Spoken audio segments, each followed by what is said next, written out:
Yep, there we go. And then, what time do you go? Okay. Uh, Those of you on Zoom, make sure you guys keep yourself 1:15. muted so everybody can hear me as we're going through this stuff. You're that friend. And like I said, if you have questions on Zoom, Hey go Jerry, ahead and mute your text phone. me or text Shaler, and we will try to get those questions answered as best we can. Okay, so today, a couple things we're going to do is we start off with some Jerry, mute your phone, please. items. We'll talk about some plays of the plate with obstruction involved. We'll talk about some JUCO nonsense that we deal with week in and week out. So um, it's not necessarily only that we deal in JUCO, but it's much more prevalent in JUCO games than it is anywhere else. So housekeeping items, number one, if you're working at Dallas Community College, East Texas Baptist University, or any of the DAC schools, is that right? Any of the DAC schools, you need to make sure you send a W-9 to Bramer ASAP, okay? Don't wait to send your W-9 to Bramer until you have a game there. If you know you have a game there, send it to him right now. She's got it on file. And that way, and then send your pay sheets to Bramer as soon as the game's over with. Okay, so does everybody know where to find those pay sheets? You can find them on Horizon Web. Okay, it's under Documents on Horizon Web. There are pay sheets available there. And then after games at those three locations, Dallas Community College or Dallas Christian College, East Texas Baptist, and any of the DAC schools, make sure you send your game pay sheets to Bramer. Stay on top of that so we're not having to wait a long time to get everybody paid, okay? So all DAC stuff is going to be paid through Bramer. Good thing. It's a good thing? Yeah. Okay. Shayla says it's a good thing. Those on Zoom. So keep your schedules up to date. Go on Horizon Web. Please, tonight at some point in time, make sure that you have your schedule and availability up to date. Okay. There's nothing worse than Shaler having to go in and try and find a replacement for somebody who got sick or somebody gets a Division I assignment or work conflicts or whatever it may be, to have to go through 3 or 4 umpires to get to somebody who's actually available. So please, please, please keep your schedules up to date. I know that we're dealing with multiple different assigning systems. I currently have 5 different softwares that I have to go through. Anytime I get a game, I have to go through 5 different software portals and block that date. So if I can do it, my harebrained self can do it, y'all can do it. Okay? Stay on top of it.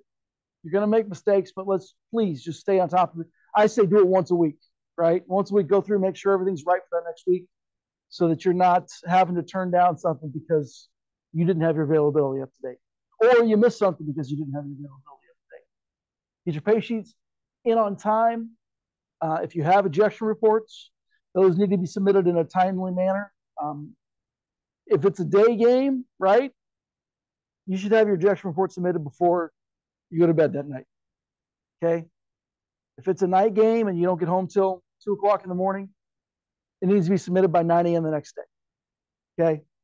9 a.m. the next day is like the very latest. Make sure you get those things in, especially if there are suspensions involved, especially if it's going to get escalated at all for any type of violence or anything like that, conduct with the JUCO stuff. Make sure we get those ejection reports submitted. Bramer, if you do have an ejection report, Bramer does want you to send him a copy first so we can take a look at it before you submit it. Okay, he wants to take a look at it real quick just to make sure it covers all the bases we need to cover. So send him an email first with what you were planning to write in that ejection report, and then you can go through the proper portal to file those reports. NCAA reports are all filed on RefQuest. Okay, the RefQuest platform. So if you have a Division III game, if you have an ejection during one of those games, it goes in through the RefQuest platform. JUCO has its own deal. So if you have a JUCO ejection, contact Bramer. He'll get you the form or the link. It's kind of crazy. It's amazing that we still haven't figured that one out.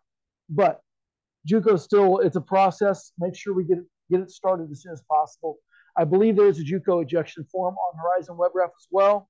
So make sure you download that as early as possible, okay? Or get that filled out, get that back to him as early as possible. Anything else to add there, Shaler? Okay. Obstruction and plays at the plate. Let's talk about a few things here. Okay, what does the rule say? When we think of this obstruction in place of the plate, like what are some of the things that come to mind? What are some of the phrases, things that we're looking at? Just thoughts, words. Just give me some words. Can't impede the runner without the ball. What else are we thinking about? Malicious contact. What else we got?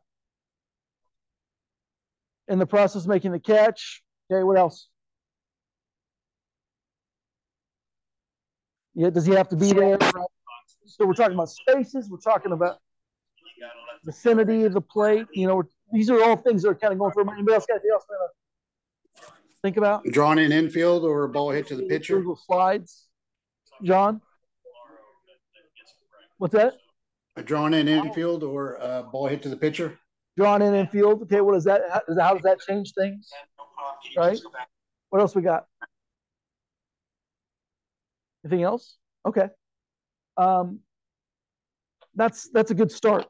Is it different on the bases in a home plate? Do we have any thoughts there?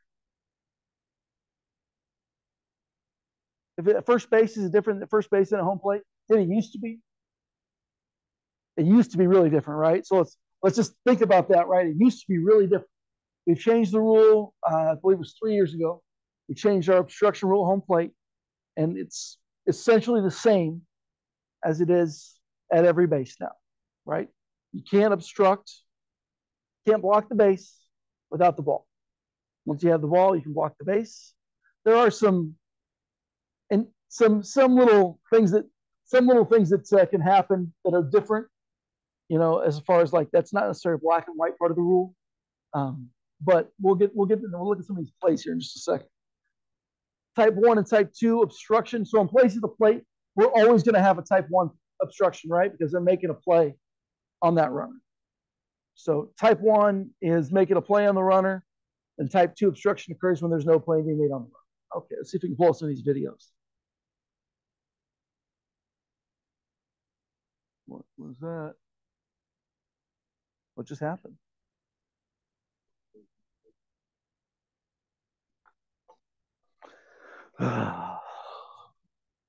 What just happened there?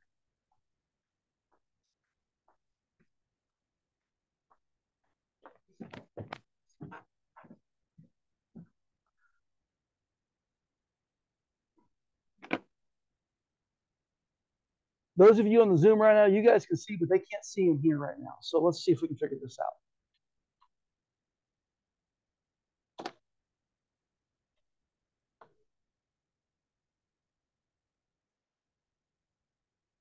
There we go. Okay, thank you.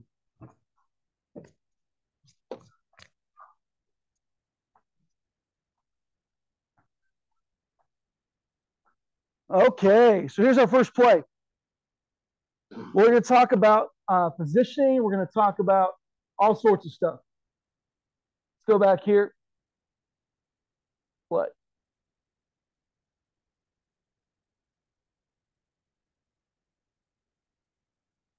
So we got this guy coming into home plate, right? He's coming in to score.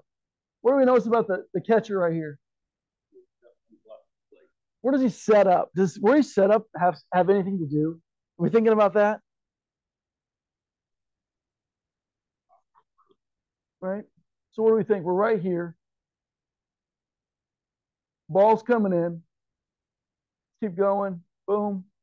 The ball's traveling in right now. Where's the ball at? Probably right here somewhere, right? Does he need to be where he's at right now? What's that? He can't be, but he's got to move, right?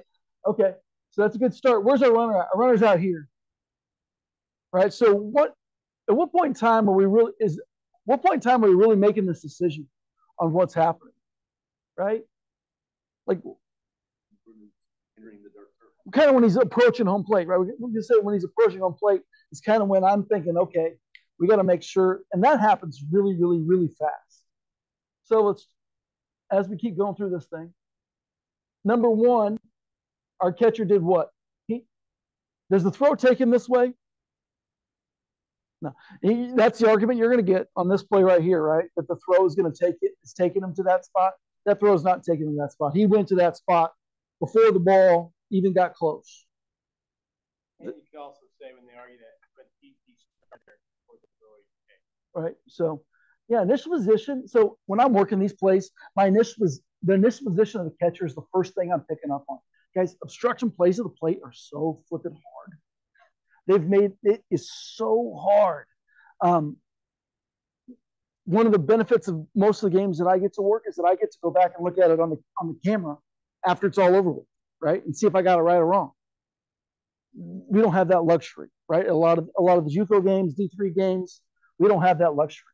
Even some of the smaller Division I games, we don't have that luxury. So when I'm working these plays, I have to work ahead of when the play happens. So I need to see where my guy sets up. He sets up. He's setting up way illegal right here, right? Way illegal. This runner right now, essentially at this point in time, has to make up his mind on what's going to happen next. Right? He's going to decide whether he's going to slide, whether he's going to go around him. This is the decision point right now. Right? This is kind of when I'm deciding if I'm going to call obstruction or not. You guys with me on that? Yep, you agree? So does he affect that guy's path?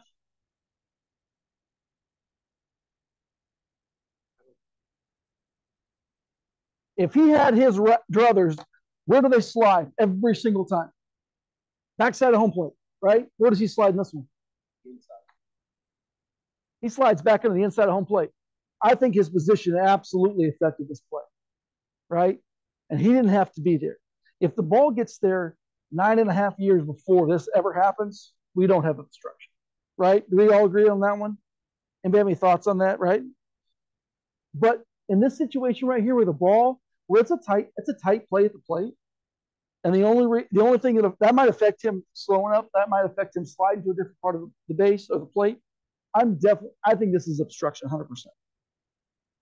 What do we think about his positioning? The umpire's positioning. Let's watch it again. I think we're gonna get a little tighter for you. Just a second.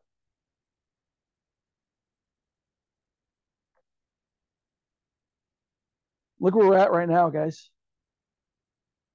Yeah. So 99% of our plays in college baseball, or actually at every level of baseball now, at home plate, what kind of play are they? Swipe tag plays, right? And so swipe tag plays, most all swipe tag plays, we're going to take from that side of the home plate, right? We agree? From third baseline extended, or kind of work our way around it at that point. Maybe start pointing the plate, depending on what kind of play it is, work our way around it. When he crosses in front of home plate like that, we need to keep working towards the first baseline, because now everything's going to come. It's either going to end up blowing up on him right in front of him, or the play's going to happen back towards the inside part of home plate. Does that make sense? So as he keeps once he crosses home plate to the left, right, crosses your face, you got to go opposite him. It's the same thing that keyhole changes, right? The same thing happens. So once he crosses home plate, we need to be up here, because that's where all of our action is going to happen at this point in time, right?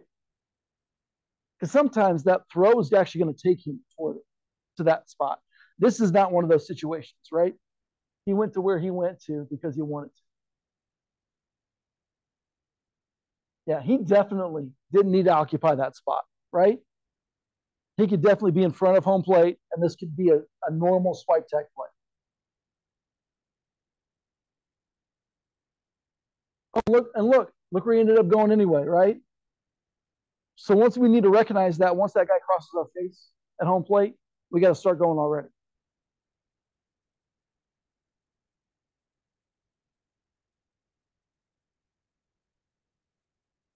And by the way, guys, a lot of these plays, this is not meant to ridicule anybody. Let's just I want to be 100% certain, right? This is not meant to ridicule anybody. I've screwed up my fair share of plays at home plate. We're looking at this purely from an educational standpoint. You're going to see some plays with me screwing some things up here later. So it is what it is. And look what he's pleading his case right now, right? Let's see it again. Here it is again. Ball's on its way in. He had made up his mind he needed to be there already. Anybody else have any thoughts on this play?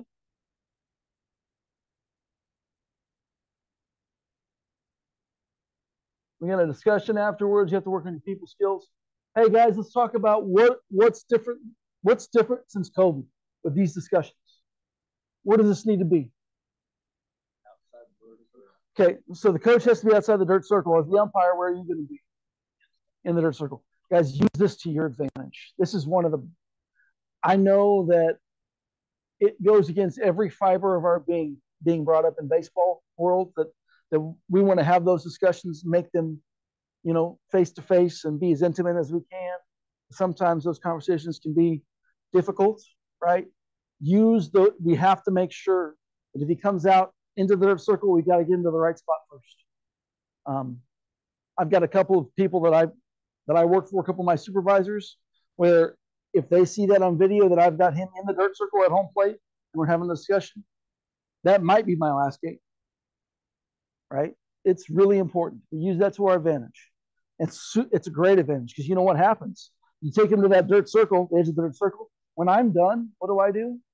I get to go back to where I want to go, and he can't follow me, right? So use the halfway point between first or third base and the foul line and the edge of the dirt circle. Use it to your advantage. What you got?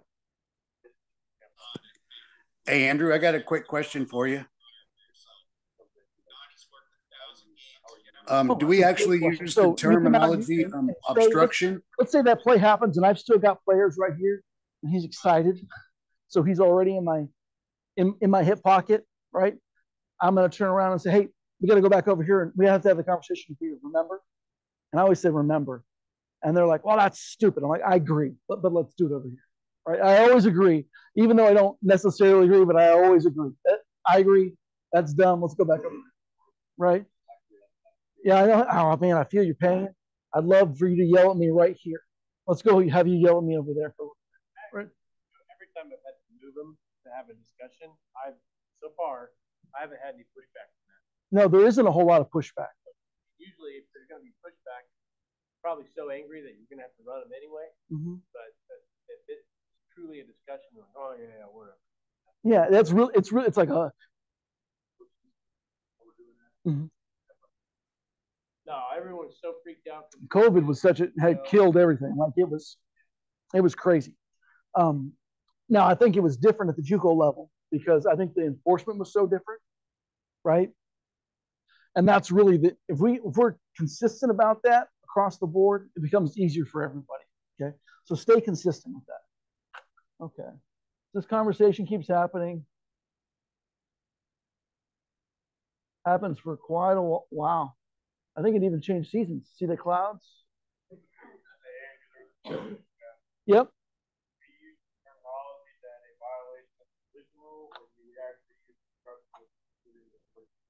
Okay, so that's a good question. The collision rule is meant to kind of clarify what is legal and illegal when it comes to slides at home plate. Right? Everybody agree with that? Do we know it? We'll cover the collision rule in just a little bit, right? But the collision rule deals with slides at home plate, and that necessarily doesn't pertain so much to the defense. That's more of what the offensive requirements are at home plate as opposed to the defensive requirements at home plate. So this would be obstruction. I wouldn't say this is a violation of the collision rule because the violation of the collision rule would result in an interference of some sorts or an illegal slide, and a violation of the obstruction rule would result in a scoring run. We agree? Anybody have questions on that? Answer the question in the chat. Yep.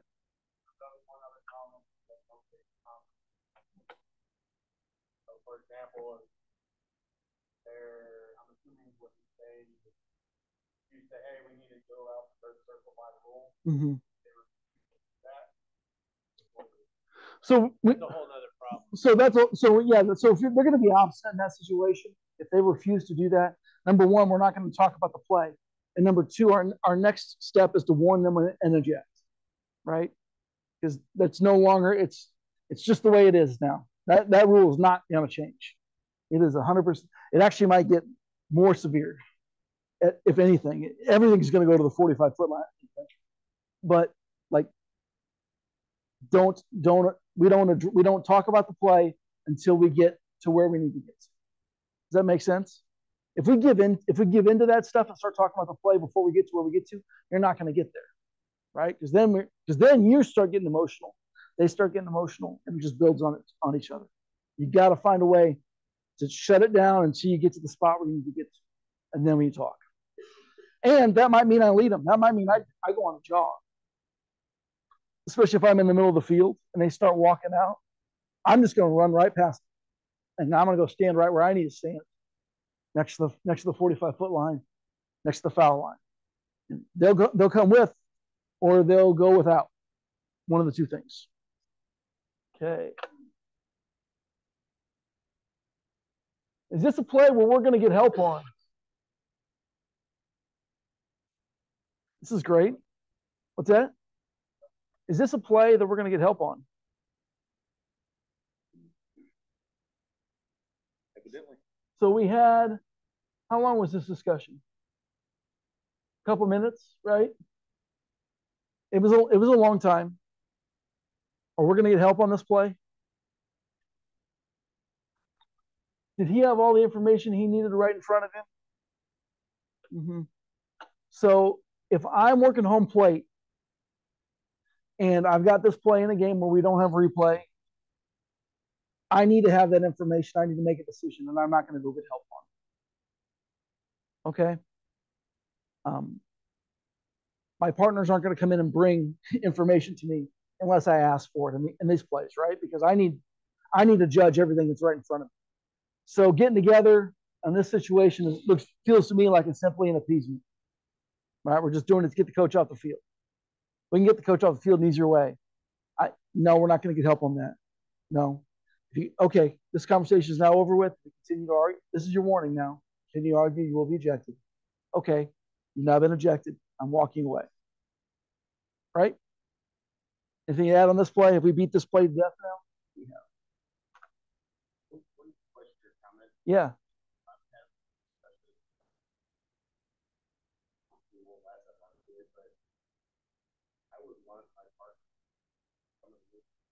Mm-hmm. For those of y'all in the chat, what he said is that if he's having a discussion that's going that long, he wants his partners to start inching in. And that's a really good point. I think it's a real fine line between trying to move the game along as the partner in that situation and sticking your nose where it doesn't belong, right? So number one, as the play guy, we need to end that conversation much sooner because there's nothing else we're gonna add to the situation, right? That conversation for me is going to last maximum like 30 seconds, right? At that point in time, like I've said what I need to say, he said what he needs to say, and I'm just going to walk away and leave him there, right? And if he wants to continue to argue, he can eject himself out of the game. But the biggest thing is my partner's inching closer, and the reason why they're doing that is because they're being stenographers at that point in time. They're listening. Yeah, earshots, you can kind of hear what's going on. And if it gets real bad, we know an objection is coming. We can be prepared for that, right? And that's what you mean by that, right, Brett? Yeah. Okay. Just one play. How do I get out of here? There we go. How do I move this? There we go. Man, it's just tough to see.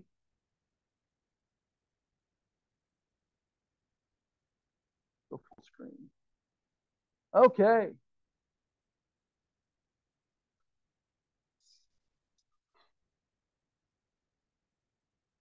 Start back here a little bit. What do we got happening here? We got bases loaded, right? We got a fly ball, left field.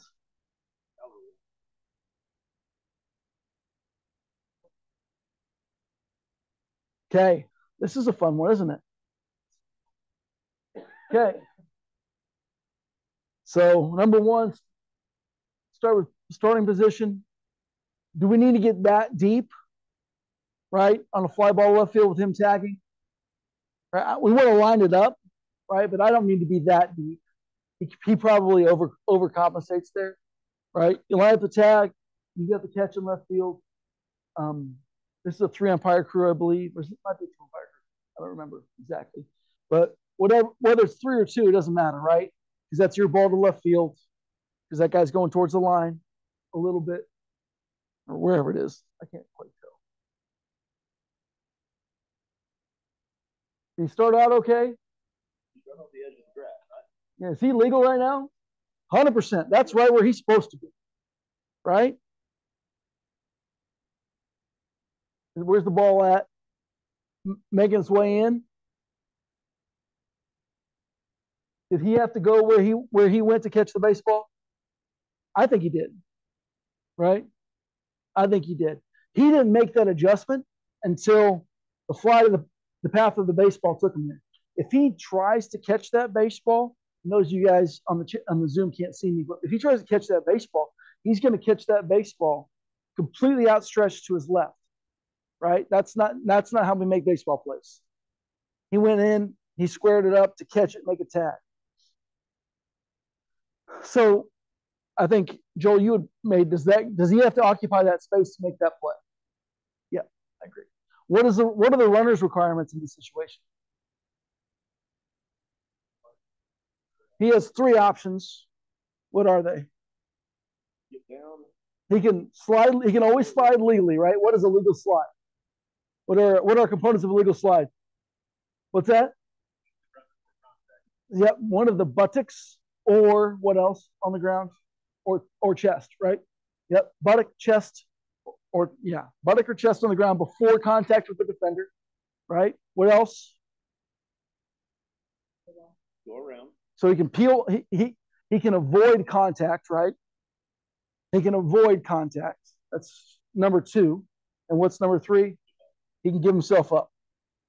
On every play at home plate, the runner has 3 options to not be guilty of violating the collision rule at home plate.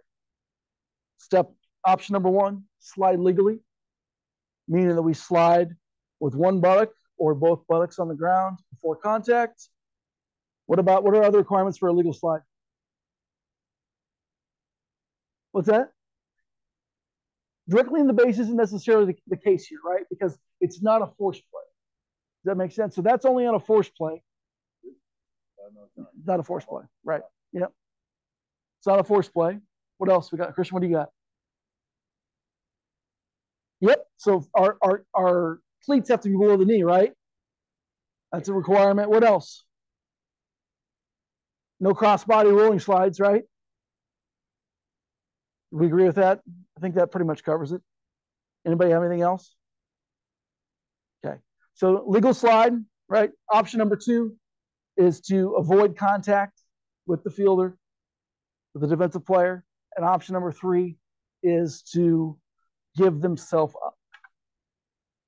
So this umpire early, his thought process is like, it's not bad, right?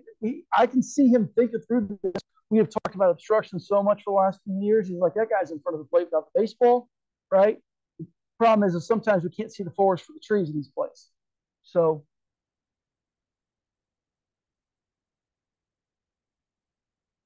the little helicopter swirl right there, that was pretty. So we're having a conversation with who right now? I think this is the catcher right here, isn't it?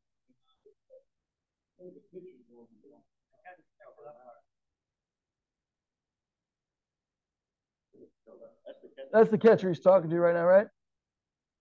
No. Yeah. This has to be the coach right here, right? So let's talk about this again. He's coaching defense over here, right? So where does this conversation need to happen for us right now? Over here.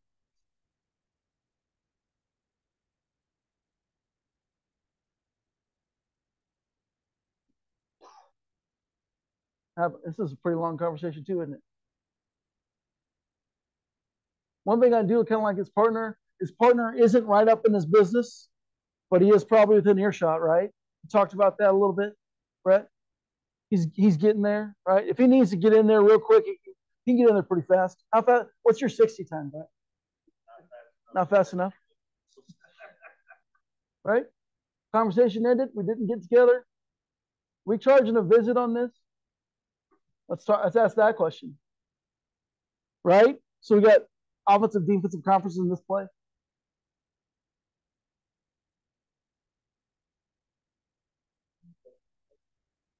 What do we do here? What do you, any ideas? Scott, what are you going to do in this situation? No, I'm talking about if you're the base guy. We're talking about whether we've got a conference or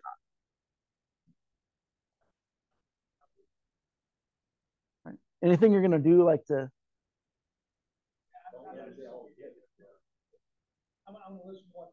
Right. Yeah. Yeah. So one thing I'm going to do is I'm going to tell the kid, hey, catch me here. I got a question for you. I'm going to have him stand next to me, right? And I'm going to look to the pitcher, and be like, hey man, stay right there. They're having a talk down there. We got to keep everybody apart, I guess. You know, I put it on the rules. You know, like this rule sucks too.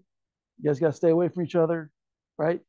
But that's probably the way that I'm going to try to prevent and keep just enough distance. You're never going to keep them all apart, right? But just try to spread them out. What about you, Shaler? Any tools? Yeah, if I'm the base guy, kind of warn them, hey, if you guys get together and start talking. Yeah. Hey guys, I don't want to charge you guys a trip. Can you give me some space? Yeah.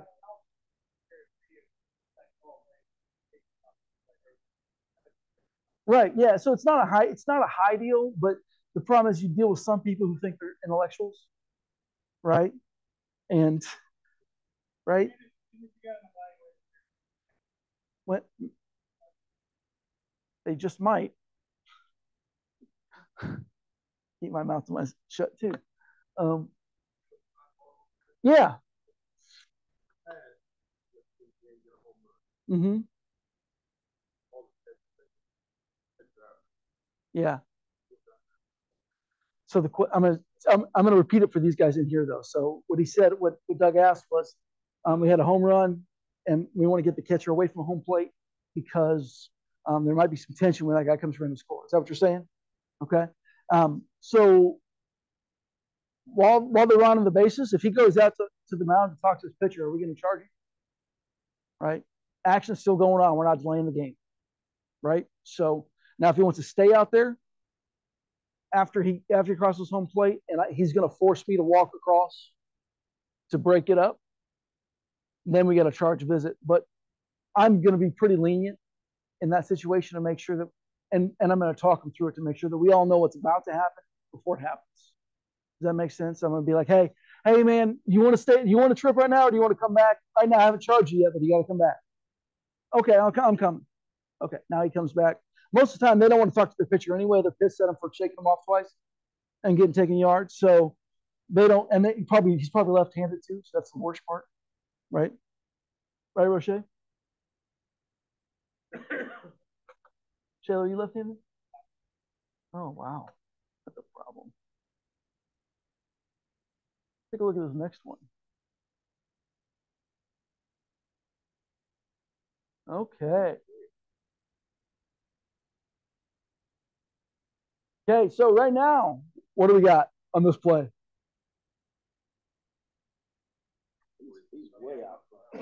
So we didn't see much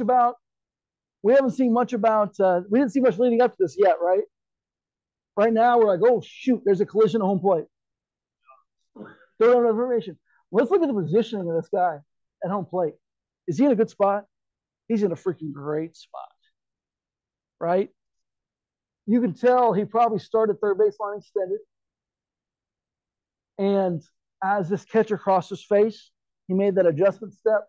He is looking through all of the critical action right here, right? Able to see everything. He's in a really, really good spot. How's his timing?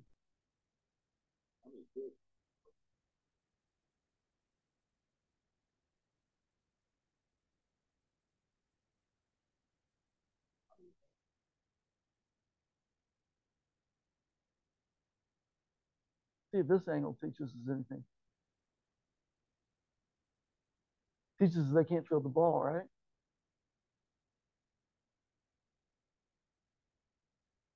Do we know where he started? Not really, right?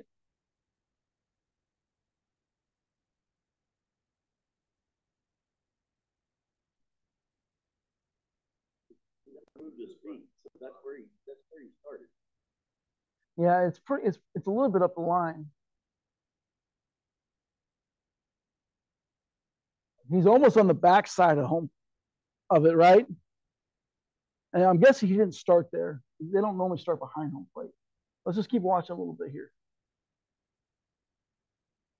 See this angle here. A lot of angles. Did the ball get there before the runner? I think it did, right? Did it take him to this spot over here? Probably. Right, he could have. Yeah. Yeah.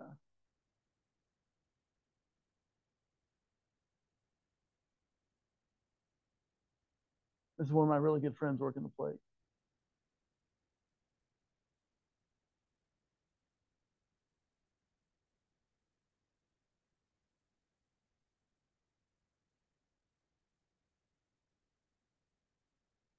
So at this point in time, he probably started okay, right? I think he started okay. This ball is almost to him, and now he's on the other side, and the ball's there pretty early, guys. I think this is a really good job where there's a collision, and I've got nothing except for an out. Based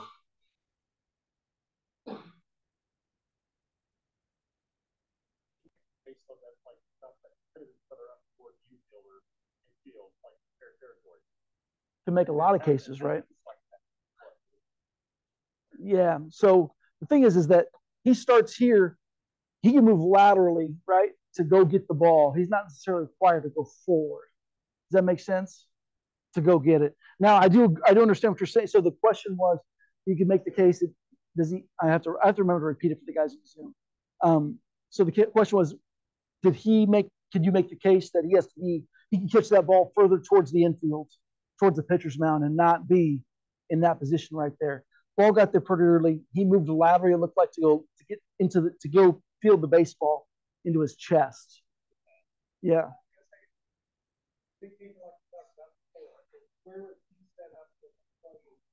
Yeah.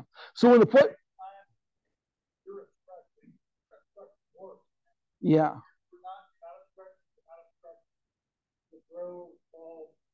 Everything got you there at the same place. Yeah.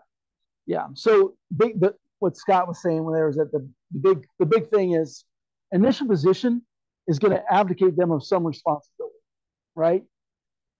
So it's the same thing like when we're dealing with the runner's lane, right? Where they initially they run illegal the whole way. The tolerance level goes down big time. They run legal the whole way, and in the last step to come out, tolerance level goes up. Same thing with place the plate. When I'm working the plate, if he sets up legal, my tolerance level for where he ends up based on the throw position, I'm a little more likely to tolerate a lot more without calling obstruction, right? What you got, Sammy? Okay.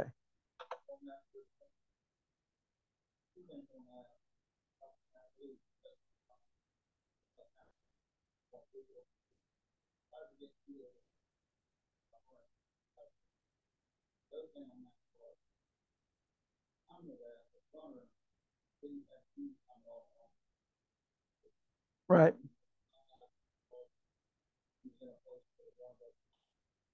Mm-hmm. No, it wasn't a violent collision.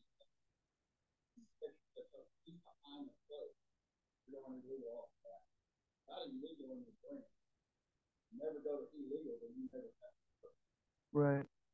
So what Andy's kind of saying is like throughout the whole play, you're thinking to yourself, is this good, good, good, good, good, bad? If you get to bad, and then you need to be like, okay, what? You have to one more step then, right? Why did we get bad? Did we get bad because the throw took him there, right? Did we get bad because he went there for no reason, right? That's the question we have to ask ourselves.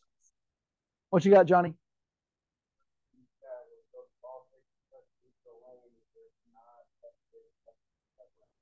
Yeah. So, yeah, this is the thing. Like, the runner has to do what they have to do. The fielder has to do what they have to do to catch the baseball, right? There can be plays where there are pretty hard collisions at home plate where nobody's at fault. As long as the fielder is attempting to field the baseball, the thrown ball, and the runner's attempting to slide or attempting to get to home plate, and neither one violate their set of rules. They're very specific rules for the runner, right? You got 3 things they can do. As long as they fulfill their requirements, they're abdicated of responsibility. And there's a very specific set of things that the defensive player can do, right? As long as everybody's doing what they're supposed to, sometimes that baseball just goes in the wrong spot and we got a boom collision. If that happens, we could have a play on, right?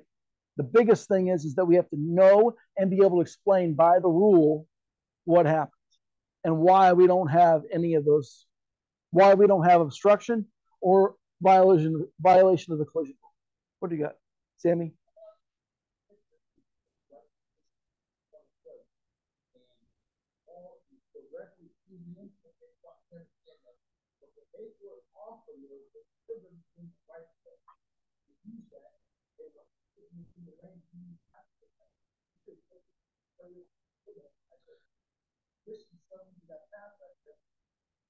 Right. So what Sammy was saying is that, like, there are a lot of plays where they move into the runner's path without any reason or to gain an advantage, and that's the one we have to be cognizant of and aware of, right? So we need to know why they move that way. We also need to know the path of the runner, right? The runner, if it's a tag up at third base, we know that they're pretty much coming straight home, right? If it's a double and that guy's rounding third, or single and that guy's rounding third base, we know it might be a wider play to plate.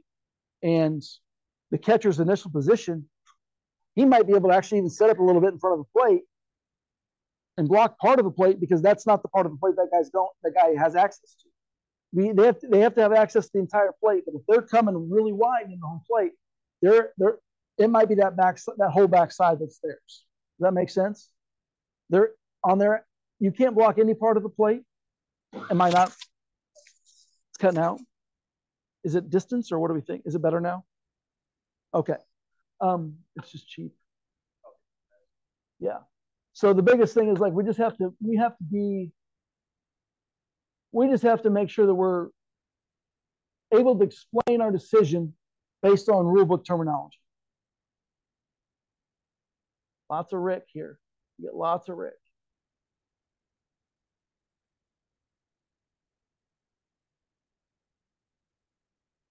Man, how many times did I just replay this? Did I add any other views? I didn't. I just did this thing over and over again. Yeah. I think I sent that to Rick. I think I put that to music of some sort. I can't remember what it was. Oh, move, bitch, get out the way. Get out the way, bitch. Get out the way. Yeah, that's what it was. Yep. Okay. Let's see. Where are we at right now, guys? Where's this field at? 2-man. That's a great. Looks like a Kronka stance back there. Okay, here's my question. Watch this through all the way.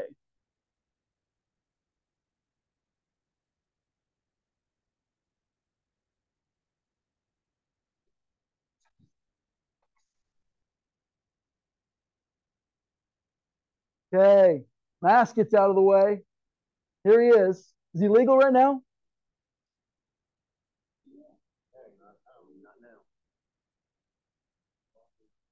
Did the ball take him laterally at all? Answer is no, right? He adjusted his depth to block the runner. Actually, it actually made his tag harder, right? Because he had to reach up.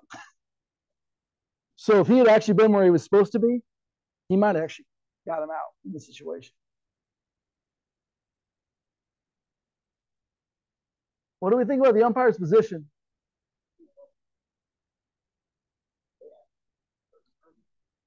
So Number one right here, how do we feel about it? Are we okay with it?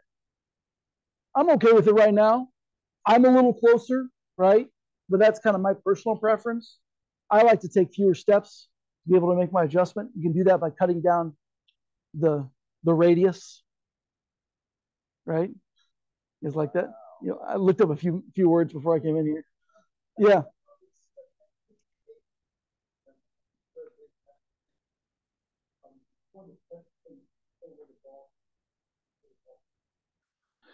So I'm gonna be honest, Sammy. So what Sam was is just pointed the plate to see where the ball takes you. Everything I do now at home plate, almost, I don't know, 99.9% of the time, I'm third baseline extended plus. So we got three types of plays at the plate. We got the block play, we've got the swipe tag play, we've got a back tag play, right?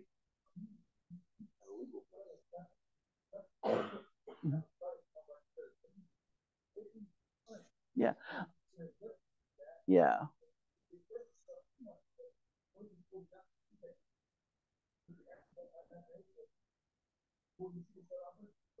Yeah, so Sammy's saying like point of the plate is not a bad play, and it's all personal preference, right? It's all personal preference. I honestly am probably going to go a step from third baseline extended when I first initially. That's where I'm initially going, and then everything I do is to my right, right? So if that guy goes up the third baseline, we have a potential for a back tag. I'm stepping forward and to my right to try and build that angle, right? Because that's going to be behind me. Does that make sense? If that guy crosses my face like we saw, because the throw took him to the foul side of home plate back there, I'm going to take my adjustment step like Rick did in that last play that we saw 74 times. Take his adjustment step across home plate. And I'm going to take that look through the critical action on that side. The keyhole goes to the other side of the home plate, or the other side of the third baseline step. Does that make sense? And then if we got a swipe tag play, I'm in a pretty good place. If it gets really wide on that swipe tag play, and my wedge keeps moving, I just keep moving with my wedge. Does that make sense to everybody? I'm stepping to the right. Everything I'm doing is pretty much stepping to the right. Almost every single thing. So if I'm third baseline extended right here, and that thing goes really wide, right? Because that runner's going to try to catch it with his left hand coming across. Everything I'm doing is to my right, because that's where that action, these guys are going to spin around each other, right? And all my action is going to be to the right. All of it's to the right. If I got the play where the guy crosses my face and they get that action coming back in here, that's when it's going to be two short steps, boom, and I'm going to get set. And I'm not going to move pretty much from that spot. On the swipe tags, I may never actually get stopped on those plays at the plate, depending on how wide it gets. But where I'm starting is third baseline extended or step from it. If it ends up being that back tag, that's when I gang around towards home plate at a 45-degree angle to my right. I'm set up third baseline extended. My right foot's going to come across. I'm getting the ground forward, straight forward, and I'm trying to look behind and look through that back tag as it comes down. But anytime that guy goes straight to third baseline because that rotates him up that way, that's where I'm heading. And I'm going to end up, honestly, I'm going to end up in fair territory in front of home plate on those plays. Hopefully, if my fat rear end doesn't get stuck where it shouldn't get stuck.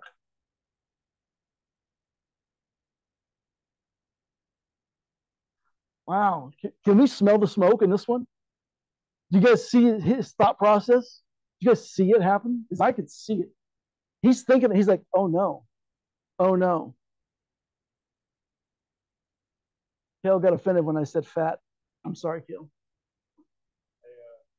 Yeah.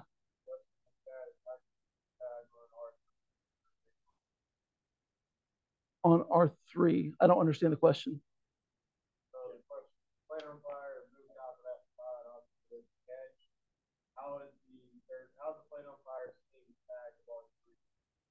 The tag up, the tag,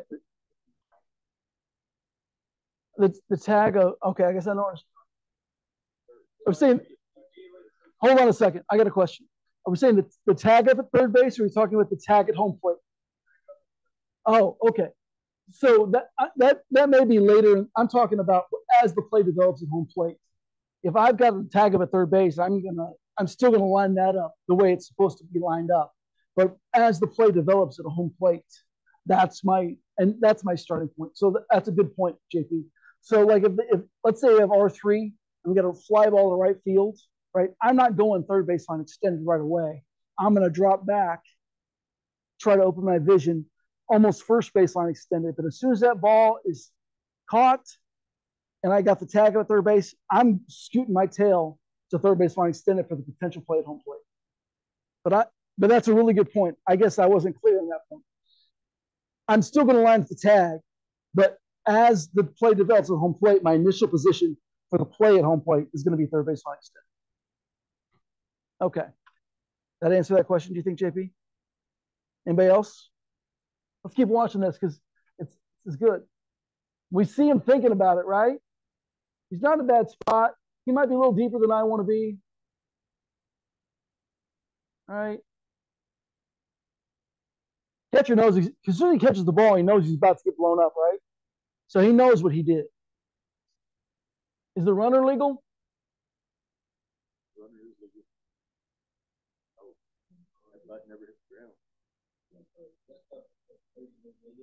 So here's the thing.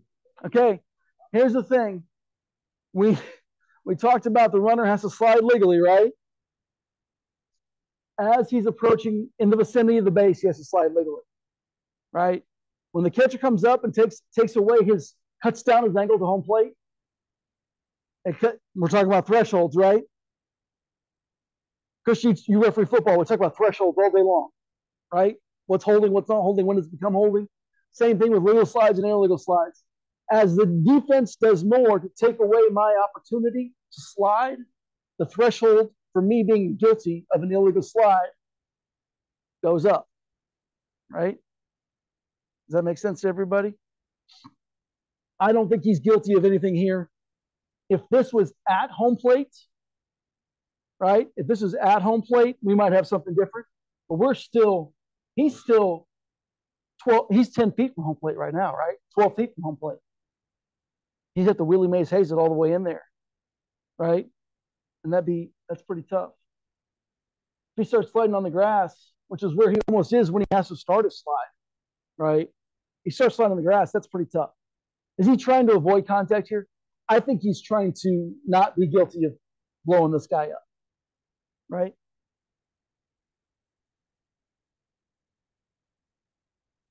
He's trying to avoid contact. He's trying to slide legally. He's trying to do everything he can. That defensive player took all of those options away. Okay. Mechanically.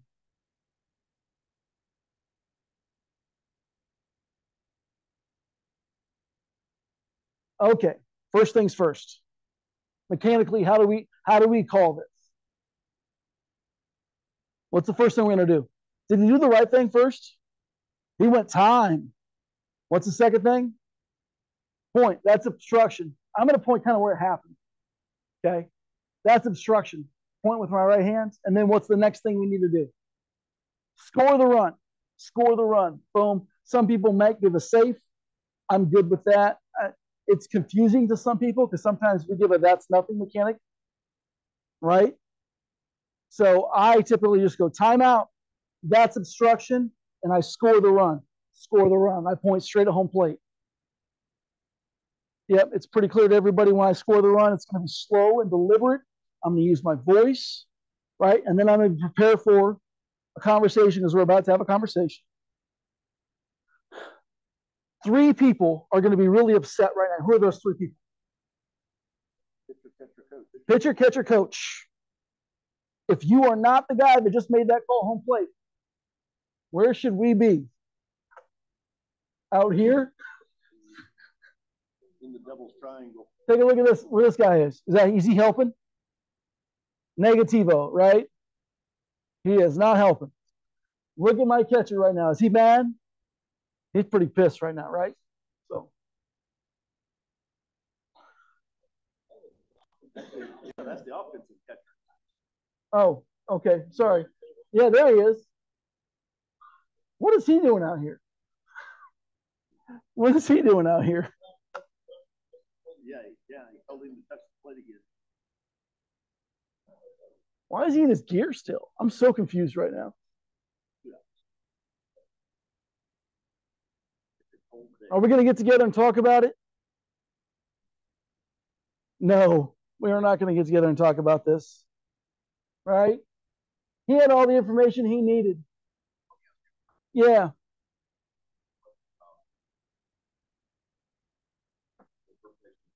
What if there's so Joel's question was, what if there's a question about the interpretation of the rule?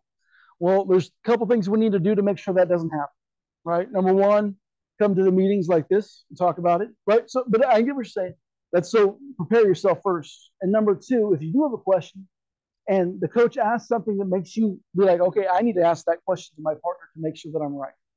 I would be like, okay, I understand what you're saying. You have a question about the rule and you want me to double check about the rule. I will, number one, if it's me, it ain't gonna happen. But yeah, we all started. Yeah, yeah, absolutely. But if there's a question in my mind, I'm like, man, I want to make sure I got this rule right. Or it's a, you know what? Even if it's me and I'm in a situation where it's the conference championship, right? And it's a big play, and everybody's heated. I'm like, you know what? I want to make sure I got this right. I don't want to go home and get fired when I get home tonight, right? I will say, hey, I will go ask my partner about that rule to double check. But we still have to do the things we have to do on every time we get together, right? Right? Can you go back to your spot? Remember, whatever we come back with is what it is. And then if you want to give a secondary explanation to them, because it's a rules question, I'm not particularly opposed to that, right? That's as a courtesy, right? It kind of depends on their approach to it and your approach to it and the exchange. But I don't think there's anything wrong if you need to make sure. The only problem is that when you go talk to your partner about a rule, right, credibility does kind of take a little hit. So we need to do everything we can to make sure we don't get to that point. But if we do, like we want to get the play right. We don't want to have a protest. So that's my philosophy. Shayla, you kind of on the same page? If I'm that unsure, then yeah, I'll go ask. If I'm sure, I'm not going to. Right, and that's a good point too that he just made, Joel. Is that if you are sure, just because he wants to know about yeah. But if you got that thing in the back of your mind going, man, I really, yeah. Yeah, especially if it's about the enforcement, right? You're like, okay, I know what I have. What's the enforcement? Interpreting what you have is harder to go to your partner for, because then you got extraneous circumstances that can happen, different information and things like that. I would make sure that you were crystal clear about what happened. This is what happened. This is the question I'm asking. Yeah. Anybody else on this play? Let's do one more, and then I've got two short things to talk about. Use this line to our advantage now, right? This was pre-COVID. So remember, use this line to our advantage.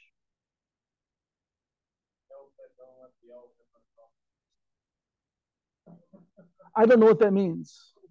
Anybody know what that means? You have a kid? Yeah. I need a Kale interpreter most days.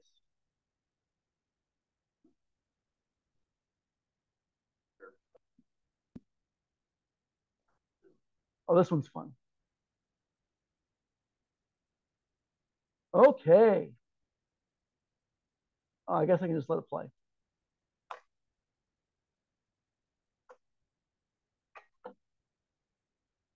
What do we think? You start legal? Let's watch it again. Let's see, we're going to zoom in here, I think, in a second.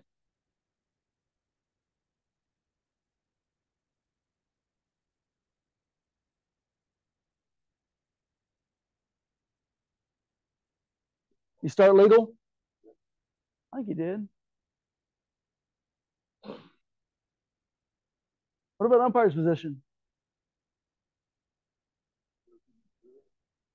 I'm good with it. What about timing? Way too fast, right? Way too fast. Side it.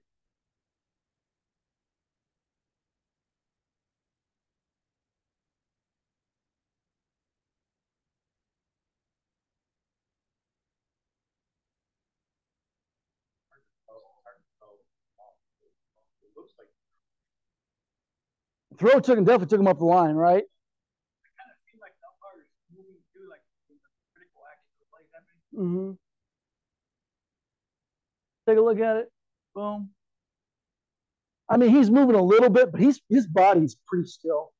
I mean, like plays at the plate are really, really hard for us to get like completely stopped on, unless, yeah, he ends up in a pretty good spot.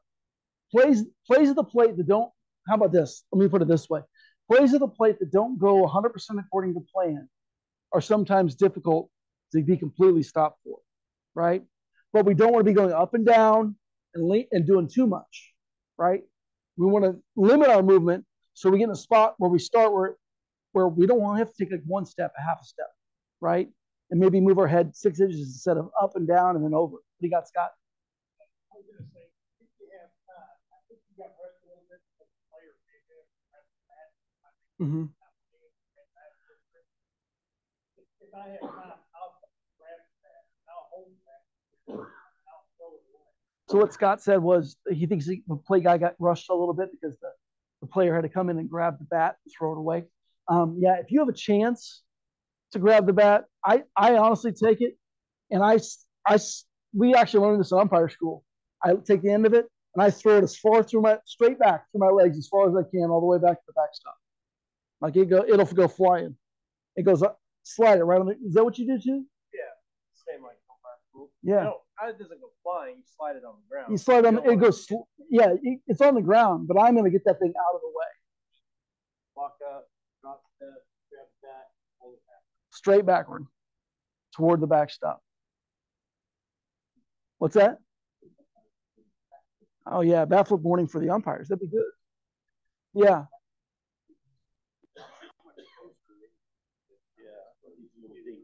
So what did I talk about earlier about plays that end up that guy going up towards right? I'm going to step 45 straight forward, right? So I keep that keyhole. So I keep my wedge if I can. I'm stepping straight forward at a 45. I'm going to end up, hopefully, when this play happens, right there, I probably going to be about right here, right? That's just not a good look for me there, I'm staying attached to his hip. Looking through that catcher's hip, and as he goes forward, he swings you out just a little bit because that close. You have to be able to look through a little bit. If you don't step at a 45 and you just step straight up behind him, what happens? Right, you're in up straight line, and all the contact that happens on the front side, you have no idea what happened. So at 45, straight forward is where I'm aiming for fair territory at that point in time. He should open his eyes, probably. What? Caleb doesn't have a good look. Why?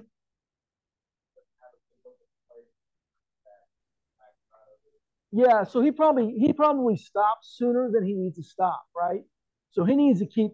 Yeah, so he stays like third baseline extended. If he was right here, almost on the first baseline, that's probably a pretty good look. That's about as good of a look for this play as you're going to get, right? Right, he has no idea. His timing is way, way, way too fast. Way, way, way too fast.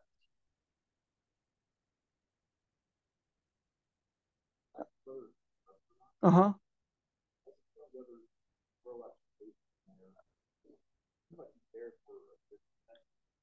Look where the throw's coming from, though. Where's the throw coming from? I think it's coming from right center, right? Yeah.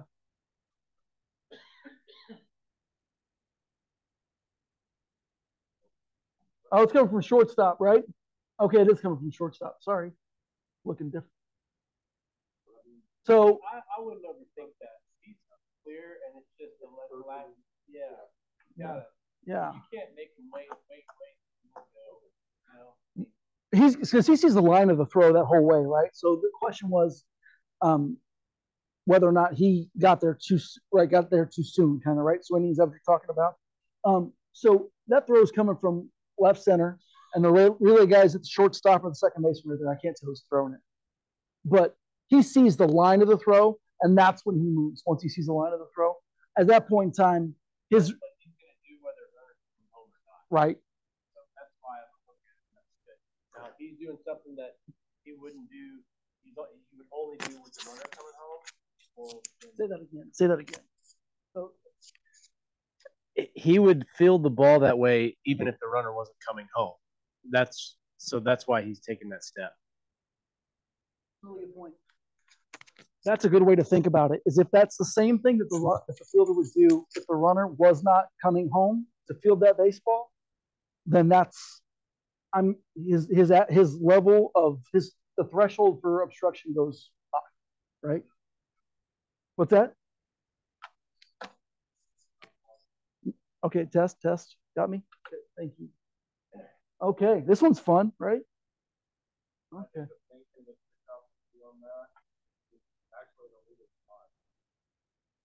It's an illegal slide, you think?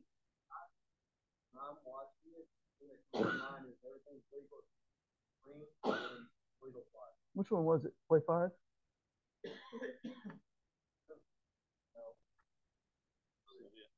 Okay, let's watch this one. I didn't want to talk about JP stuff anyway. This one we already saw this one, didn't we? I mean, it could have been. I saw that too, but the thing is, anytime that guy goes up the line, it makes the illegal slide call pretty hard, right?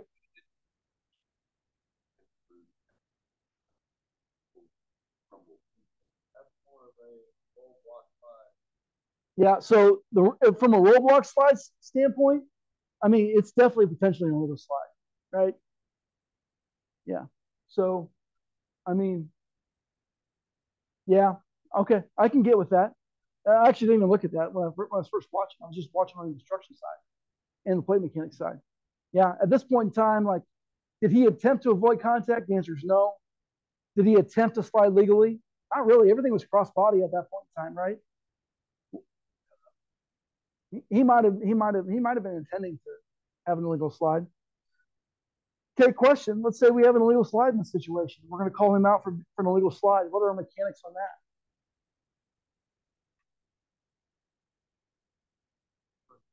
What do you got, Steven?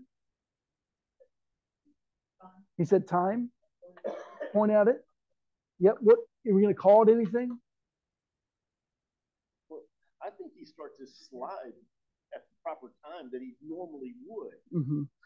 I think the only problem that John has with it is the crossbody part of it. Yes. Yeah, is that when we have contact, he's crossbody blocking, sliding in, right? Like that, yeah, it makes it really, really difficult. Exactly. Yeah. And so he is starting at his normal time. And was the crossbody because the catcher went into him, or was it because he was, and that's you're going to have to umpire. And I could defend that either way. Yeah. Coach sent that to me and said,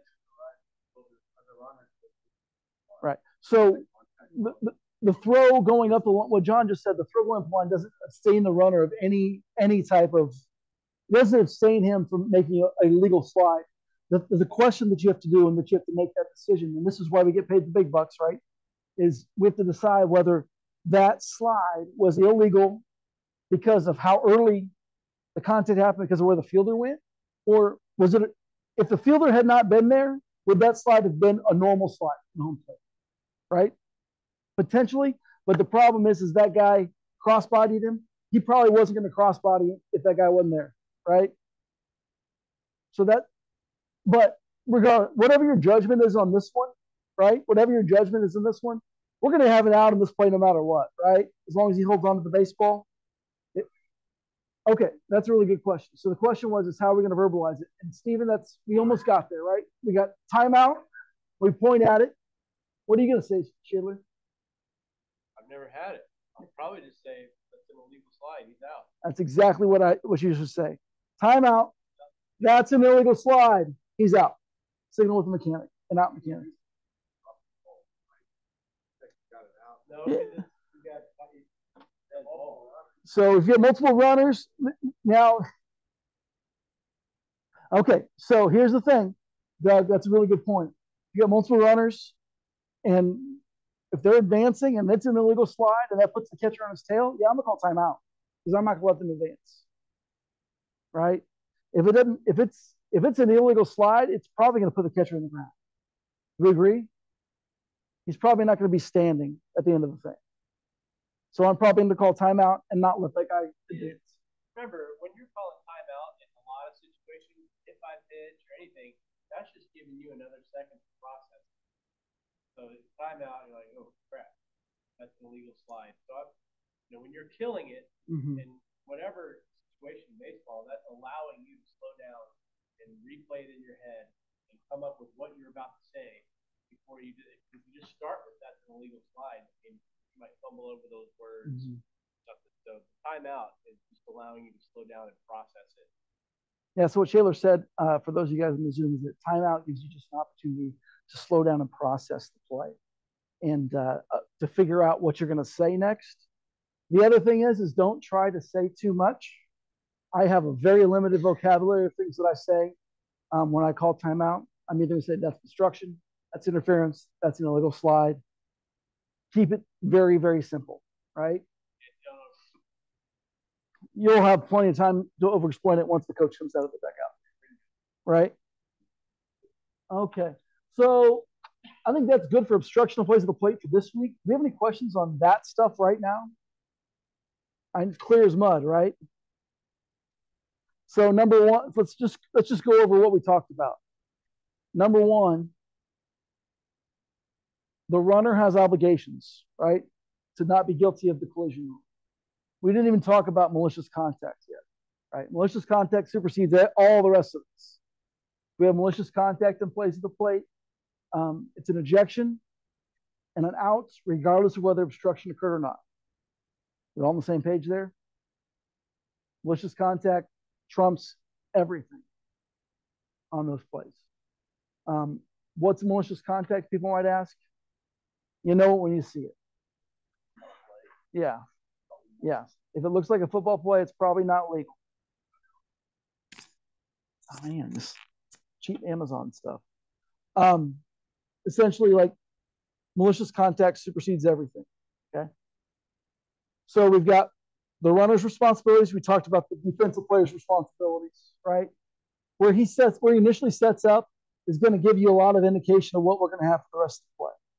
If he sets up illegally early and the ball gets there early, do we have anything? No, right? Right. We don't have obstruction until we have obstruction. But let's make sure when in doubt in those situations, if we have to make a judgment call, I have to make it, it's going to make me think about it. If you set up illegally early, my tendency is going to be to go with obstruction. Okay. It's really, really hard play to get right in real time. It's a very, very hard play to get right in real time. And we talked about how we can have plays, collisions at the plate where there is nothing, right? But we have to be able to explain it with rulebook terminology at the end of the day. Okay, I do want to clear up one thing with inadvertent deflection that we talked about last week. I'm going to show you a play that happened with some of our umpires from this group right here that happened a few years ago. And this is the reason that rule essentially got put in the rule book.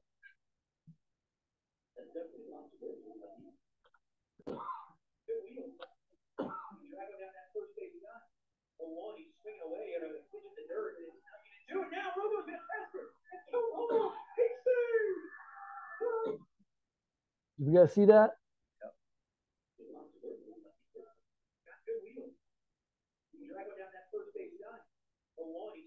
Blocked by the catcher. Is the hitter guilty of anything right now? He stayed in the box, right? He stayed in the box. He's not guilty of anything. This guy from third base is starting to come home. Did he kick that thing on purpose? Did that satisfy all the requirements of the rule for inadvertent deflection? This is what we're talking about. This is the situation right here that we put the rule in the rule book for, right? So this happens. You can see, we got a mask on. He's in a pretty good spot for that play at the plate, isn't he? It's actually a pretty darn good spot for that play at the plate. He's got that big old bucket in his hand too. He's got that big old bucket in his hand too. So this year, at that point in time, we didn't really have a great rule to cover that. It actually might have fallen under our batter's interference rule. maybe, potentially. But this year or last year, as of last year, how are we going to signal this play? What's our mechanic look like on this play? And does the play guy even know what the hell just happened? Right? We got to be engaged. We have to be, number one, the play guy doesn't know where the ball is either. Nobody does. Right? Catcher doesn't know. Play guy doesn't know. The hitter doesn't know. The only person that might know is the runner. He might have seen that thing trickle out behind him, right? So as the base guy, we have, as the base, one of the base umpires, no matter whether we've got 2, 3, or 4 umpires out there, you have to be engaged on these types of plays. If you see this happen and you know that this just happened, right? Come up and kill it, show some leadership, show some courage, and make the big call when you need to. Somebody's not going to be happy in this situation, but they're going to be way, way more unhappy if you don't call it and you're incorrect on it. Does that make sense to everybody? Let's watch this one more time.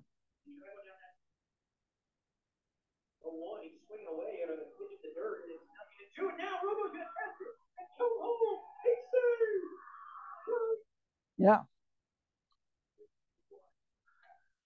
Timeout. That's a deflection.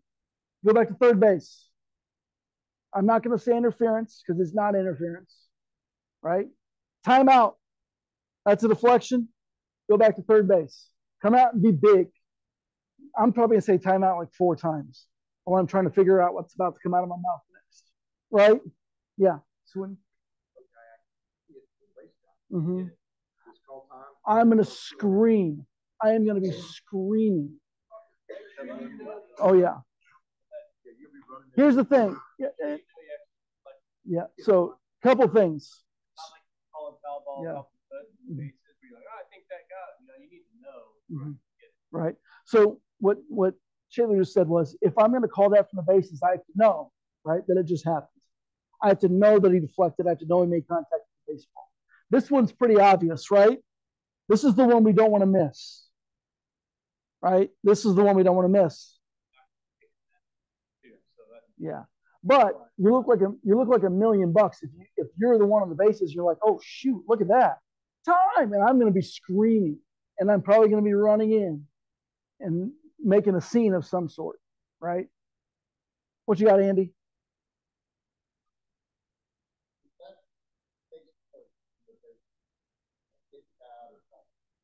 Doesn't matter, right? So the question, I'm going to repeat the question for these guys in here. The question was, if you see this as the base guy and you get the guy out at home, right? The inadvertent deflection, right, takes precedence. That means that prevented the catcher from the opportunity to make that play. So if you see the inadvertent deflection, it kicks it away from the catcher. Even if that guy falls down halfway and we end up getting the guy out at home, we're going to kill it right away, right? And we're going to send the guy back to third base.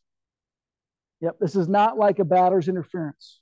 This is not the same rule as batter's interference, right? Where the ball remains live, and if they end up getting the guy out on the throw, we ignore the interference, right?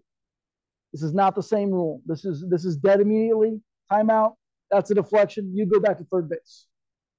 One of the things that they're trying to do in the NCAA, think whatever you want about it, is they're trying to remove judgment from umpires. So they're just making rules about stuff so that you don't actually have to judge anything. So as soon as it's kicked, it's just dead and he goes back. Nobody has to judge if that was intentional or if that was unintentional. None of that. It's dead, go back. And so you'll find that as they make rule changes, they're eliminating umpires from having to make decisions. Yeah.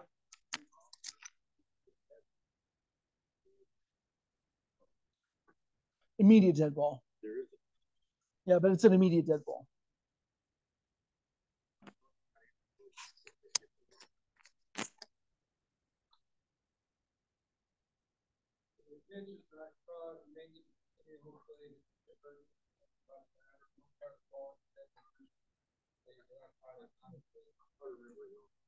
Well, no, not probably. You are.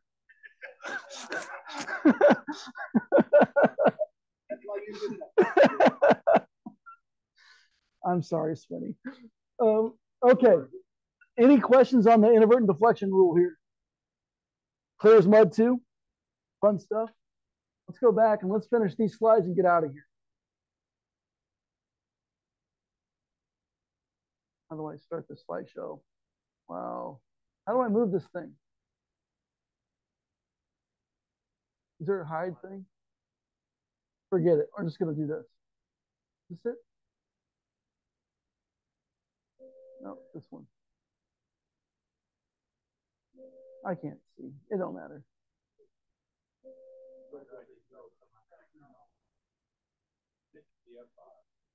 There we go. I got it.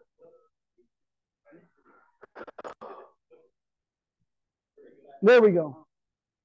Okay.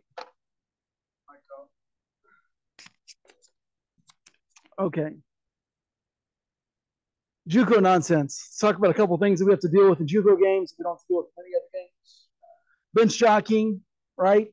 So let's make this quick, guys. I don't want to go through this stuff for forever today. Bench jockeying. What's our process look like? If we have bench jockeying and we're going to shut it down, what's our process look like? What's that? Yep. So number one thing, depending on the severity of it, right? I may give an informal verbal warning, right? Hey guys, we don't need that today. Knock it off, right? Hey guys, hey, stop, please. Sometimes it's me pleading, please stop, right? And then what's the next step? A formal warning, right? We need to write this down on our lineup card, right? It's an official warning, one of the official warnings for NCAA. It's the next step. Ejection of who, Jeffrey Swinney? What's that? Ejecting the offender, correct? What's our next step? The ejection of the offender and the coach. So we could have up to potentially 4 incidences before the coach gets ejected, right? Yeah, 3 incidences, and then on the 4th one, the coach could be ejected, depending on the severity. Sometimes, if it's really, really bad, that informal warning goes out the window, right? Depending on what it is. Sometimes the formal warning goes out the window if it's really, really bad, right? If it's a situation where you have to eject somebody for bench jockeying and it was so bad that you're like, yeah, you can't say that, you got to go. That still counts as the official warning, right? And the official ejection. Does that make sense? So the next one would be the head coach at that point in time as well. Okay. Andrew, could we clarify that, please, with the bench jockeying? If I'm not mistaken. Number one. Oh, well, time. I know we used to really find somebody. So if number one, if I'm the base guy and I see my plate guy address bench jockeying, I am looking for moving mouse. I believe it is. That's something I'm doing after right a away. warning. The next I want to help him out if bench jockeying is ejection and of so the after he offender gives the and warning, the I'm head gonna come coach. down there, okay, and that last He's one referring to it was 23 prop sportsmanship violation. 7 are problem children, right? Up on the top step doing the nonsense. Typically, it's the kid with the biggest sunglasses, right? It's always that kid. He's at the end of the bench. He's a pitcher. He hasn't pitched in 4 days, and he's left-handed. So, right? So that's our problem, children.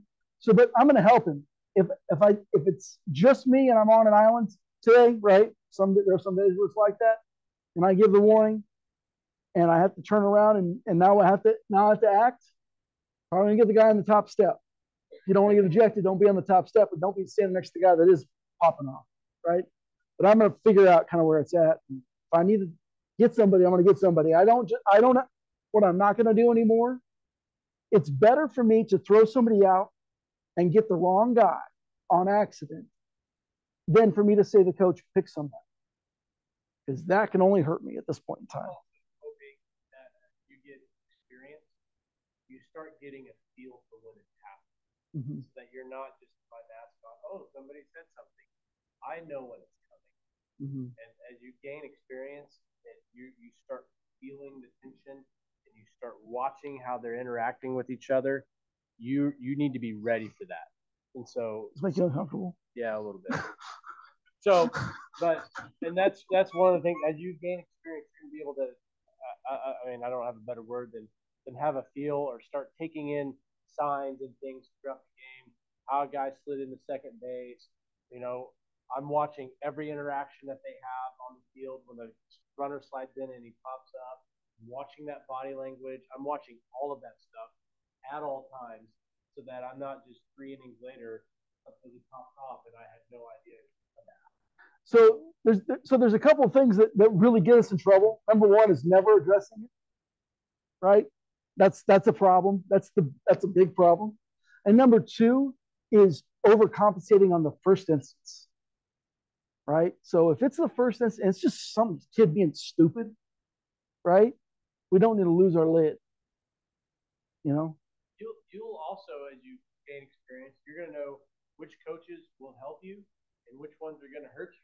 Because there are coaches that run really tight shifts and don't put up with that stuff on their team. And there are coaches that pretend to run tight shifts. Yeah. So you're going to have all these. You need to know who those guys are, and then there's times where you can just address it with the coach, and he will shut it down. Scotty. Like a normal show where we got three now, somebody's close to a nugget. So if you've got one or two people saying something, it's hey. If you got more than one or two, then it's more of a threat to everybody. Yeah. So what Scott? So what Scott said is that with the JUCO where we've got 3 umpires at the field, whoever's close to that dugout needs to be engaged. Give them the principal look every once in a while, right? I'm watching you. Look. Okay. Let's move on from bench jockeying, and unless we got anything else we need to talk about rule-wise. Okay, let's keep going. Bat flips. What's the rule on bat flips? What are the rules? We got 2 potential outcomes if we got a bat flip after a home run. So what are 2 options? Warn or eject, right? Let's go with the more severe one. What causes us to eject? It's toward the opponents, toward any opponent, right? So if he bat flips it towards the pitcher, sorry, see you later. Turns around, bat flips it towards the catcher, or does it behind him towards the catcher, right? See you later. Towards the opponent's dugout, can't do that either. Or if it's just so severe, like I've seen one where literally the camera goes to pan to get the home run, and you see the bat come whoop, up in the corner and right back down, right? So those are the situations. If it's a bat flip and it's like just right as he's running up the baseline, he's just pimping a home run, let him score, right? Call timeout, bring the coach out, go explain to him, hey, that's our warning, right? We can't be doing that. This is why. This is what happened. We don't need to make a big deal out of it. I might point and acknowledge it as he's rounding it, but I'm not going to scream at him. I'm not going to yell at him. I'm just going to point and acknowledge it so the camera sees me point and acknowledge it, right? You could say that's a warning. I'm going to say that's a bat flip, and I may not have decided what I'm going to do yet. Right. That other team needs to see that you acknowledge it. Because I'm going to wait to address it until he searches the bases. I need to just, when they're all like, hey, still, got it. And then I'm like, okay. Yep. And I may not have decided what I'm going to do yet, right? And that may depend on how this interaction comes, this guy comes down home plate. That may, all of that may come in. It's a big picture thing, right? If I eject him, is it going to make my game better or worse? That's what I'm thinking at that point in time, right? If I eject him, is it going to make my game better or worse? That's what I'm asking myself. We on the same page there? What's that? So, is it going to make him? Is it going to ratchet up the tension, or is this one of those where I pointed and acknowledged it? They went did they just keep getting worse and worse and worse over here, or when I acknowledged it and gave them a warning, did they come down? We're okay, right? If I run him, is it going to make my game worse because I made something out of nothing, or where I now have a battle with this team that I started? It didn't make a whole lot of sense, right? Better or worse? I say the same thing with every ejection. Is it going to make my game better or worse?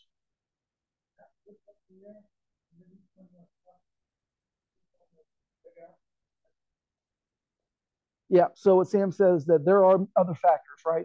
Bat flip followed by unsportsmanlike conduct. There could be a lot of things. So just be cognizant of that. Illegal bats. How do we handle illegal bats? What you got, Steven? So he's got to enter the box with it, number one. How do we know if it's illegal? Stickers, right? Stickers. Stickers, stickers, stickers. What if the sticker fell off? It is their responsibility to ensure that they have a sticker on the bat when they come up to home plate. Right? What if the bat has a sticker on it from that day? He comes up to home plate, steps in the box. The opposing coach comes out and says that that's an illegal bat because it's on the illegal bat list.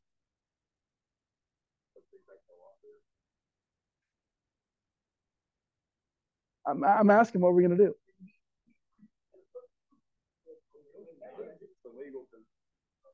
So here's my question.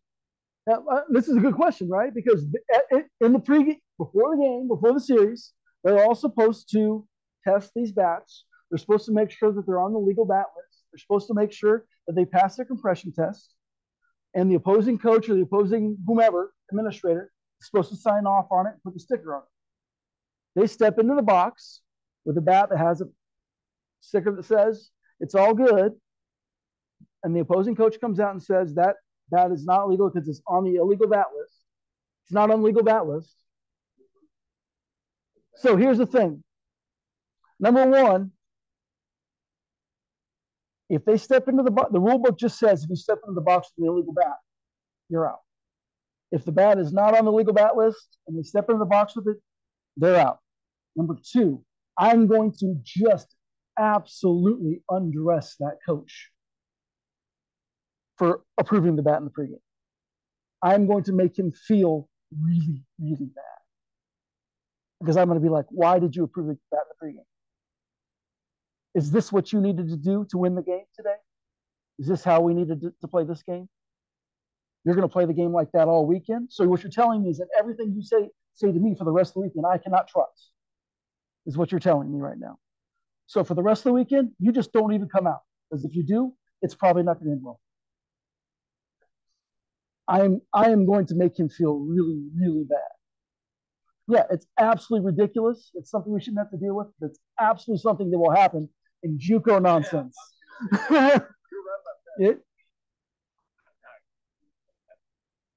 So if they're gonna, that's actually another good point. So if they come out and tell me that that's on the list or not on the, it's not on the approved bat list, I'm going to call timeout. I'm going to take a little bit of time. I'm going to bring the game administrator down with his cell phone, have him look up the illegal bat list, and I'm going to look at that bat and see if it's on the list or not. Mm-hmm.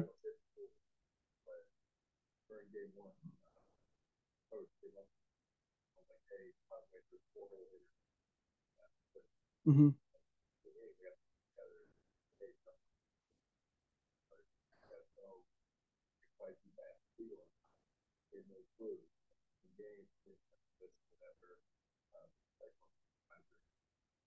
Mm-hmm.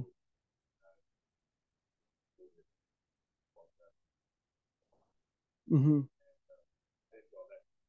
Yeah.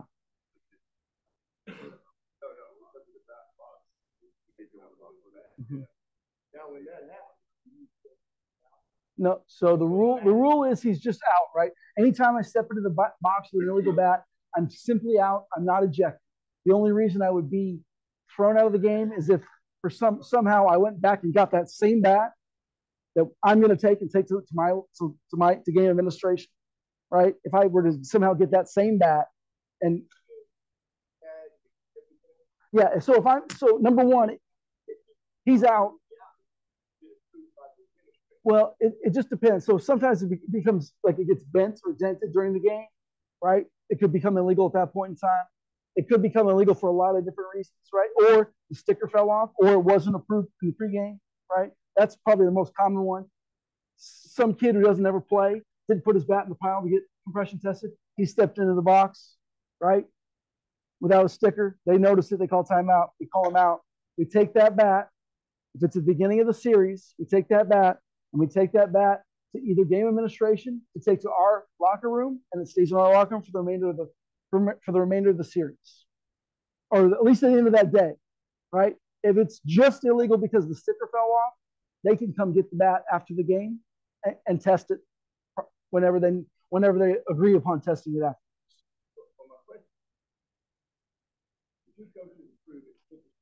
Yep. But it's not on the approved bat. Mm-hmm. So we get a couple times, then they do that. Mm-hmm. So the guy's still out. You still take the bat. Correct. So yeah, if the bat's not on the approved bat list, if he steps in the box, then no matter what, he's out, and we remove the bat from play. Send it to our locker room. Okay? Is that fun? Fun stuff. It's absolutely something that Whitey will try. Okay? Whitey got 9 games. So when he comes to the plate and says that's an illegal bat, does he need to have proof that that bat is not on the approved list when he comes to you? Because we're not going to have it. Yeah. You should be able to download it, print it, keep a copy in your bag, or be able to pull it up on your phone. So if the question comes up in the game, it needs to. We're working 2-man. One guy's going to go check. So yeah. Yeah. You're working 2-man. 2 guys are going to go check. One guy's going to stay on the field.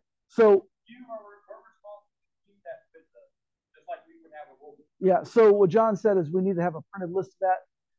I prefer to keep a digital copy with me, but regardless, I'm going to get game administration involved because I don't bring my cell phone on the field with me. I know John probably does, right? Are you a Gen Z or are you millennial? What are you? Gen Z still now? He keeps his cell phone on his field. He's putting the TikToks in the middle of the game. So I'm going to get a game administration involved, and I'm going to have whoever the game administrator is pull it up on their cell phone. It's widely available. It's actually not even on RefButs. It's on the NCAA website. All you do is NCAA approved bat list. It'll bring it up. You scroll down, search for the brand name. You'll be able to find the approved bats, right? So it just has a list of approved bats. It's an affirmative and not a negative list. Okay, so it only tells you what bats are approved, not what bats are not approved. Does that make sense? Yeah, it is now. At this point in time, it's a shorter list of approved bats. So if the bat is not on that list, it's illegal. Okay, next one. Why isn't this working? There we go. Video recording. Where can they record? In the stands. They can record in the stands. Where else? Can they have somebody recording in the outfield looking in? This is fun. Blank faces all around. What do we got? Can you have somebody in center field recording? What's the rule say? Where does the rule say the cameras have to be? Home plate area. Where does home plate area defined as? Nope. Home plate area is defined for this rule from the cutout at first and third base around. That's the home plate area. Can I have a camera in the dugout? No cameras in the dugouts. No cameras on the field. No cameras beyond the cutout at first or third base. They can have an unmanned camera in the outfield pointing in. Unmanned in center field. The exceptions for this are any cameras that are there for broadcast. Okay, so whether it be internet or television broadcasts, there's an exception for that. Those are allowed to be anywhere they're at.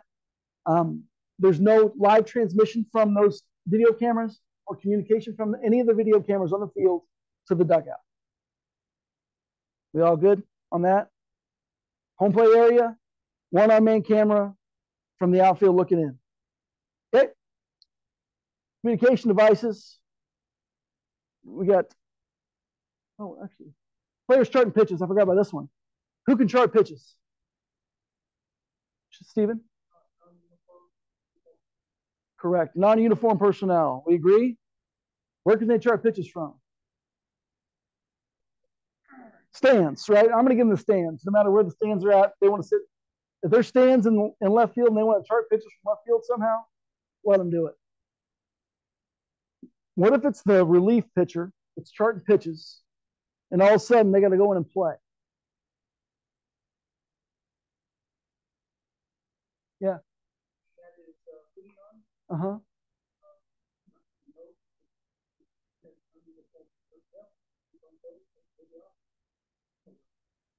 Yeah. So here's the thing. Here's what we're not going to allow. We're not going to allow somebody to go from the stands to the dugout and back to the stands at any point in time. Right? If they want to go from the stands to the dugout because they're going to have to play or they got to get warmed up or whatever, okay. What constitutes non-uniform personnel?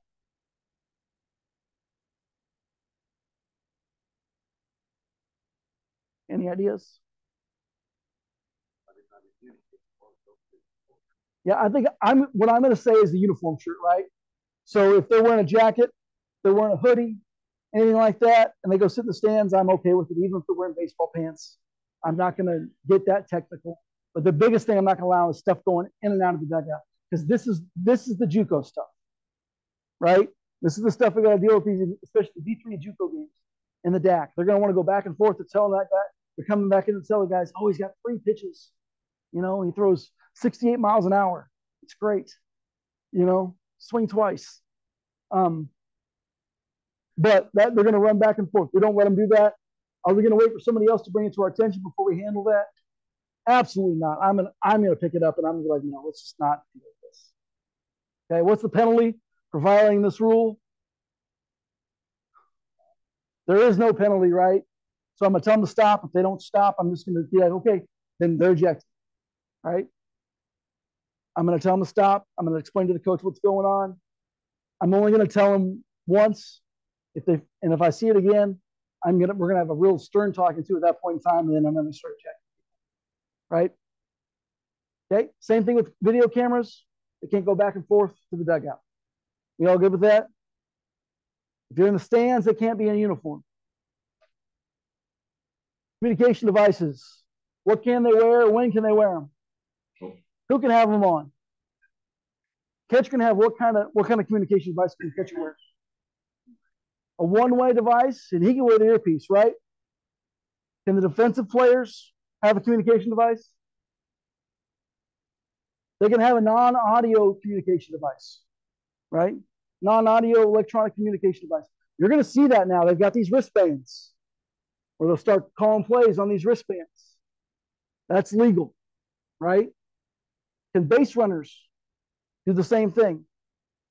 Mm-hmm. Can my third base coach have a wristband on? Can he wear an earpiece?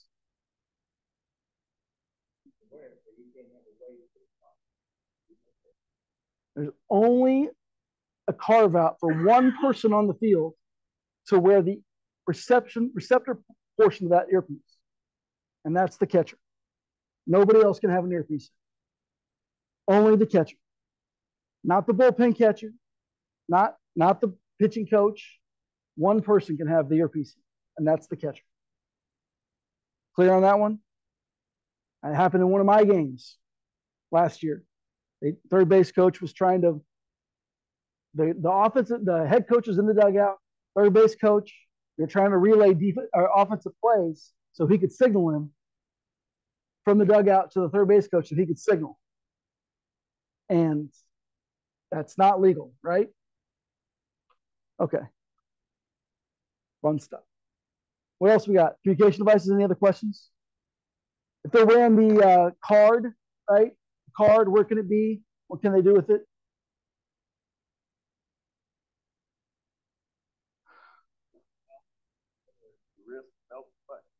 Wrist, the belt, the butt. I'm good with that, right? If it's on the wrist and you're a pitcher, where does it have to be? It's got to be in your non-throwing hand, right? Step one, non-throwing hand. It's got to be turned inside, right? Or a flap that covers it. right? It's on the belt. It's got to be legally worn. If they tag it while they're running and they got a sign card on their belt, that's legal equipment, so they're out. Any other questions on that? Let's finish this up quick. I'm so sorry, guys. Ejections and suspensions. If you have an ejection, turn and walk away. You don't gain anything from you. You gain zero things from words you say after an injection, right? All you have to do is write longer reports. As soon as you have an ejection, you've given your warnings. Use the warnings to your advantage, guys. Please, please, please get warnings in there. That looks really, really good when you write an injection report and you're like, I gave a verbal, an unofficial verbal warning. I gave an official verbal written warning, and then they continued and I ejected. Done, done, done. I walked away. My partner intervened. They left, and there was no further incident. Man, sounds like a good ejection report to me. Okay. Yep.